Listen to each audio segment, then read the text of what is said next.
Hello and welcome and happy Independence Day. While we prepare for hot dogs, fireworks, family gatherings, and time with friends to celebrate our independence, we should also look to find a typical hot and humid July 4th holiday all around the Ozarks. What was the weather like during the signing of the Declaration of Independence, you ask? Well, that's a good question. Help me answer that question. I've gathered a few notes along the way, and let's dive into this history lesson. Now, if you paid any attention to history in elementary school, then you should know that there were at least several weather enthusiasts among our founders. Now, we're all familiar with the story about Benjamin Franklin tying a key to a kite string, waiting for lightning to strike. But Thomas Jefferson was also interested in the weather, and history tells us that he actually bought a thermometer on the way to the signing of the Declaration.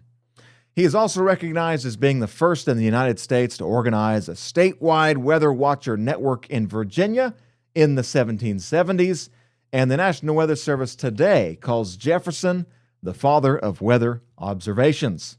Kind of cool. This brings us back to the question, of course, of what was the weather like on July 4th, 1776 in Philadelphia? Well, according to Thomas Jefferson's report, the temperature was in the upper 60s that morning, with an afternoon high temperature of 76 degrees. After a clear morning, skies had become cloudy, but no rain was observed in Philadelphia. Benjamin Franklin's report indicated the same, but noted a north breeze, which makes sense given the climatologically cool afternoon. 76 degrees and a north breeze may not sound like a bad day to start a nation, and truly it's not. But keep in mind that the accepted fashion back in the day often consisted of several layers of heavy clothing, along with powdered wigs. Not to mention that deodorant wouldn't be invented until over 100 years later, in the late 1880s. So there you have it.